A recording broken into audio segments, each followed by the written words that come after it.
Assalamualaikum warahmatullahi wabarakatuh. Perkenalkan, nama saya Mem Erika. Saya adalah guru ilmu pengetahuan sosial dan pada pertemuan kali ini saya akan membahas materi tentang pergerakan nasional pada masa pendudukan Jepang di Indonesia. Oke. Awal yang akan saya bahas adalah tentang proses penguasaan di Indonesia, bagaimana Jepang bisa masuk ke Indonesia, kemudian menjajah Indonesia.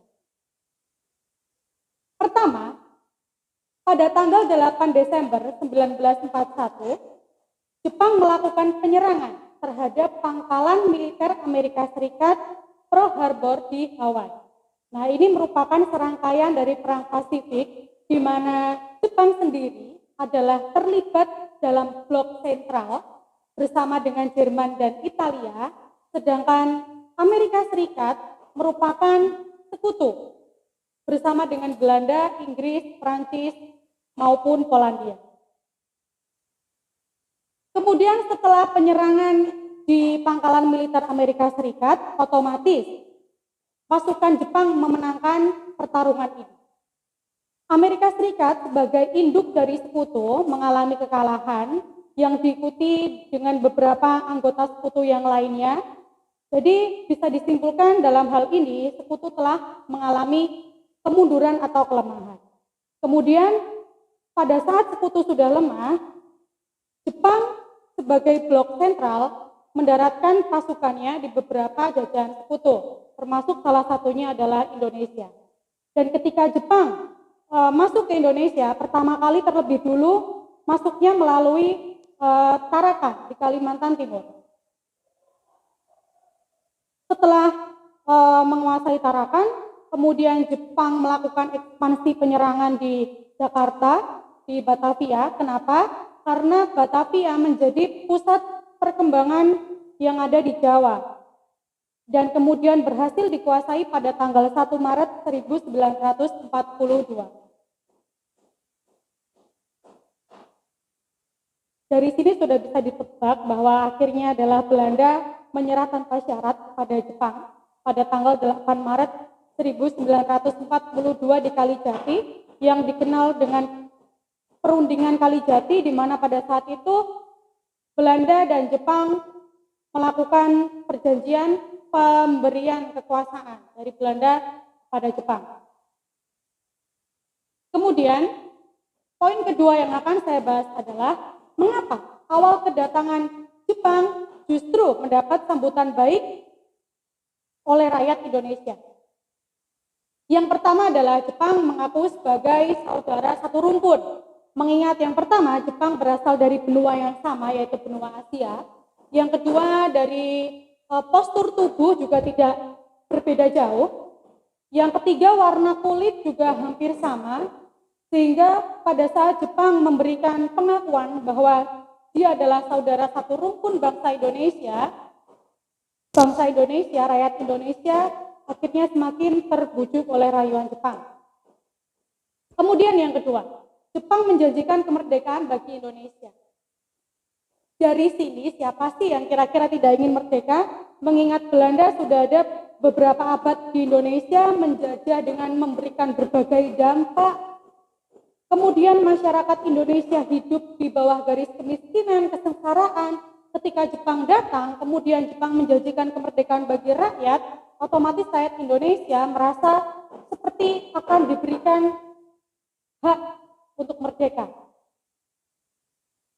Kemudian yang lebih meyakinkan lagi adalah Jepang memberikan propaganda 3A, triple A. Apa itu? Yang pertama, Jepang adalah cahaya Asia yang akan memberikan penerangan bagi negara-negara Asia terjajah lainnya. Yang kedua adalah pelindung Asia yang akan melindungi negara-negara Asia yang masih dijajah. Yang ketiga adalah pemimpin Asia. Kemudian, kebijakan Jepang pada bidang sosial politik. Ketika Jepang menduduki Indonesia, beberapa kebijakan diberlakukan. Yang pertama akan kita bahas adalah kebijakan pada bidang sosial politik. Yang pertama adalah Jepang membentuk organisasi sosial politik seperti 3A, Putra atau Pusat Tenaga Rakyat yang diprakarsai oleh 4 serangkai, dan Majelis Islam A'la Indonesia atau MIAI. Jepang membentuk 3A.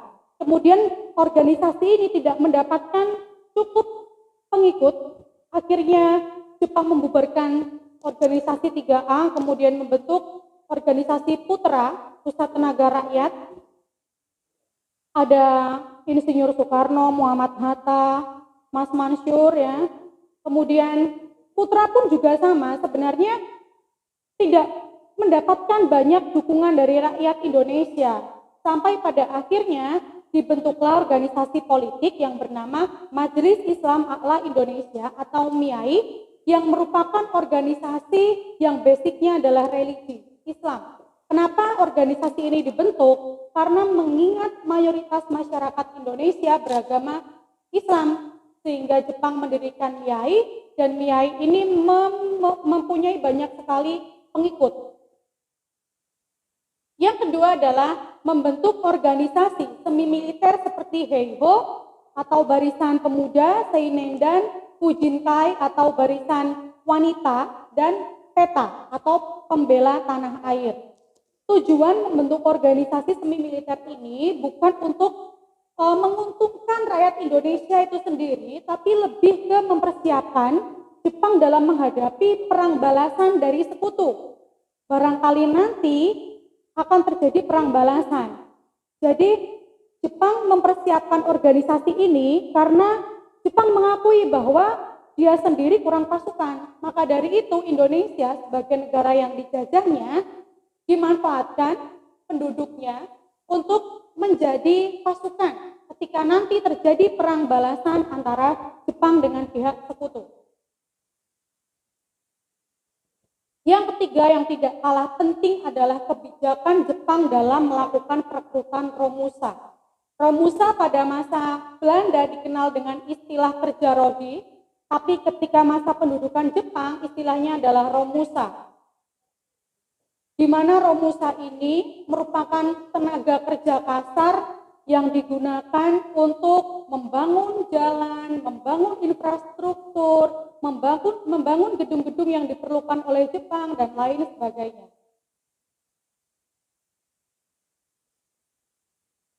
Kemudian kebijakan Jepang pada bidang ekonomi. Pada bidang ekonomi yang pertama, setiap penjajahan yang ada di Indonesia tidak beda seperti halnya dengan sekutu maupun Jepang, sama-sama memiliki kebijakan dalam hal eksploitasi kekayaan alam. Kemudian yang membedakan pada masa pendudukan Jepang ini, kebijakan Jepang yang sangat penting sekali bagi Jepang dalam bidang ekonomi adalah mewajibkan seluruh rakyat untuk menanam tanaman jarak. Kemudian, bagaimana sikap rakyat menghadapi pendudukan Jepang? Yang pertama, ketika terjadi pendudukan Jepang, rakyat menghadapi pendudukan ini dengan berbagai macam cara. Yang pertama adalah memanfaatkan organisasi bentukan Jepang untuk mengatur strategi perlawanan. Organisasi seperti yang tadi disebutkan, ada 3A, ada Putra, kemudian MIAI. Jadi orang secara visual ketika melihat seolah-olah seperti Pak Karno berarti telah menjadi antek Jepang.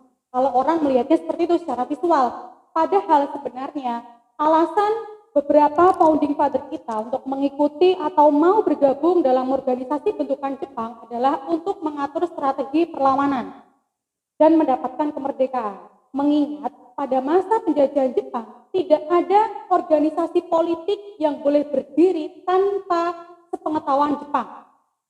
Jadi bisa dibayangkan kalau misalkan founding father kita mendirikan organisasi sendiri tanpa sepengetahuan Jepang, sudah pasti endingnya adalah penjara, bahkan hukuman mati.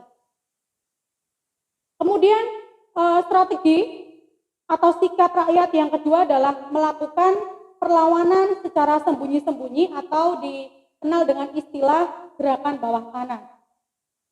Gerakan bawah tanah merupakan bentuk strategi yang digunakan oleh beberapa kaum muda seperti Sultan Syahrir, Soekarni, yang memanfaatkan beberapa organisasi, seperti contohnya adalah organisasi pelajar, kemudian organisasi seperti forum diskusi, yang sebenarnya ditujukan untuk mengatur taktik bagaimana cara kita bisa merdeka melawan Jepang. Yang ketiga adalah melakukan perlawanan bersenjata.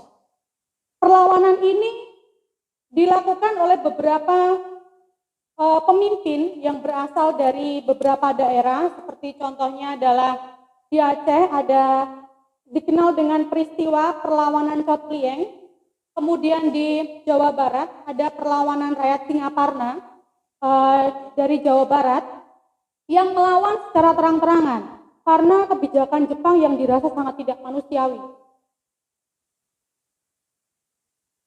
Nah, berikutnya kita akan mencoba untuk belajar menjawab pertanyaan yang saya berikan. Contoh pertanyaan pertama. Nah, ini ada pernyataan yang menyebutkan bahwa Jepang berjanji memberikan kemerdekaan Indonesia. Sebagai buktinya, Jepang membentuk BPUPKI yang bertugas mempersiapkan kemerdekaan bagi Indonesia. Dari pernyataan tersebut, apakah kemerdekaan yang kita dapat sekarang ini merupakan pemberian dari Jepang? Nah, mari kita coba untuk menjawab.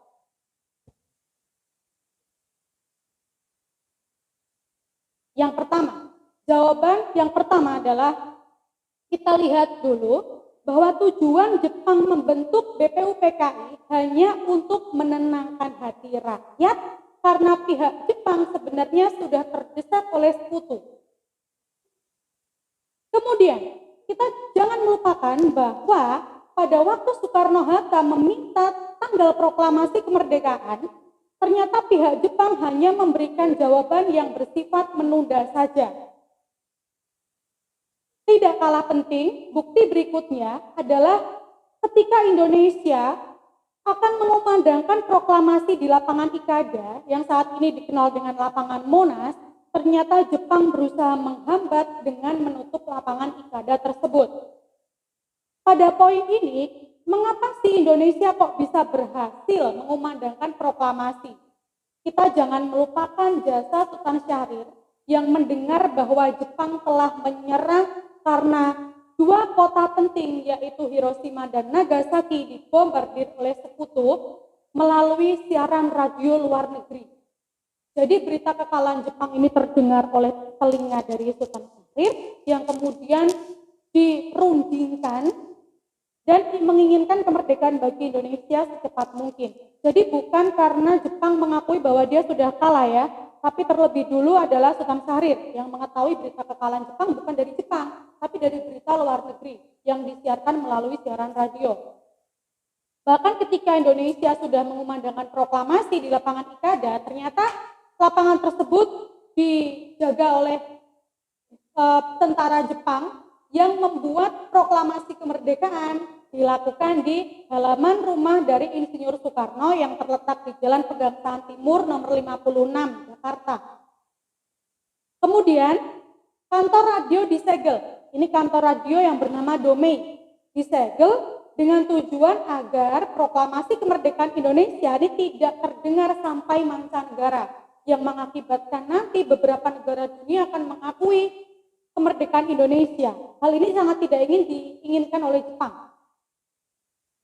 Jadi dapat disimpulkan bahwa kemerdekaan yang kita peroleh ini bukan merupakan pemberian dari Jepang. Kemudian pertanyaan ini bisa kalian coba untuk menjawab. Pertanyaan nomor 2, terdapat 3 tempat penting pendaratan Jepang ketika masuk ke Indonesia, yakni adalah Tarakan di Pulau Kalimantan, kemudian Palembang di Pulau Sumatera, dan Jakarta atau Batavia di Pulau Jawa. Pertanyaannya adalah, berdasarkan 3 lokasi tersebut, mengapa Jepang memilih menduduki tempat tersebut pada awal masuk ke Indonesia? Jadi ada apakah dengan 3 tempat ini yang membuat Jepang menginginkan pertama kali mendarat ke situ? Pertanyaan ketiga, Pada saat penjajahan Belanda, rakyat wajib menanam tanaman yang berupa komoditas ekspor. Akan tetapi pada masa Jepang, mengapa Jepang justru mewajibkan menanam tanaman jarak yang bukan merupakan komoditas ekspor? Pertanyaan keempat, Jepang memaksa rakyat Indonesia melakukan seikir. Yang ditanyakan adalah bagaimana pendapatmu terhadap pernyataan tersebut. Baik, saya kira materi pada pertemuan kali ini telah selesai. Jangan lupa untuk like, komen, dan subscribe. Wassalamualaikum warahmatullahi wabarakatuh.